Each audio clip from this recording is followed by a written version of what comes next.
नमस्कार मित्रांनो आज 23 फेब्रुवारी 2026. आता अर्ध्या एक तासापूर्वी आमच्या भागामध्ये पाऊस पडला. आमचं गाव म्हणजे शेलू, तालुका परळी योजना, जिल्हा बीड. हे पहा, आमच्या भागातील शेतकरी हरिभाऊ आंधळे हे अल्पभूधारक शेतकरी इथं, आणि त्यांचा कुटुंबाचा उदरनिर्वाह हा शेतीवरच होतो बरं का. आणि बघा, आता ज्वारीचं पिकाचं सगळं ज्वारी आडवी पडलेली आहे. खूप नुकसान झालं मित्रांनो. शेतकऱ्यांचं खूप अवघड असतंय. अवकाळी पावसामुळे नुकसान झाले. बघा किती नुकसान झालं. इकडे एकदा दाखवा आपल्या इकडे कॅमेऱ्याने सर्वांना. इकडं हे पहा, सगळी ज्वारी आडवी पडली आहे. शेतकऱ्यांच्या पिकाचं जोपर्यंत घरात पडत नाही तोपर्यंत निसर्गावर अवलंबून आज निसर्गाची अवकृपा झालेली आणि सगळं नुकसान झालेलं आहे. बघा हे शेतकरी आपले हरिभाऊ आंधळे भाऊ, बघा किती नुकसान झालं तुमचं. बोला जरा.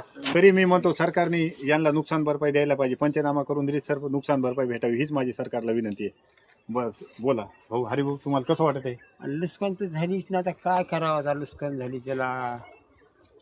आता हे पीक तर गेलं, पण आता पोटाची सोय काय करावं आम्ही, हे कळायला झालंय आम्हाला काही. आता जमीनच इतकी आहे आम्हाला. हे आपले हरिभाऊ आंधळे इथं, यांना जमीन खूप आहे, अल्पभूधारक शेतकरी इथं. तरी पण सरकारने यांची मदत करावी, पंचनामा करून रीतसर मदत करावी ही सरकारला एकमेव विनंती आहे. कारण निसर्ग जोपर्यंत आहे, निसर्गाचं आपल्या हातात नसते. अवकाळीनं नुकसान झालेलं आहे. खूप मेहनत करतात, पाणी देतात, रात्री लाईटच्या हिशोबाने पाणी द्यावं लागतंय, कधी बी उठावं लागतंय. आजूबाजूने तारा लावलेल्या आहेत, डुकरापासून सगळं संरक्षण करून इतकं करून बी शेवटी हातचं आलेलं पीक गेलंय.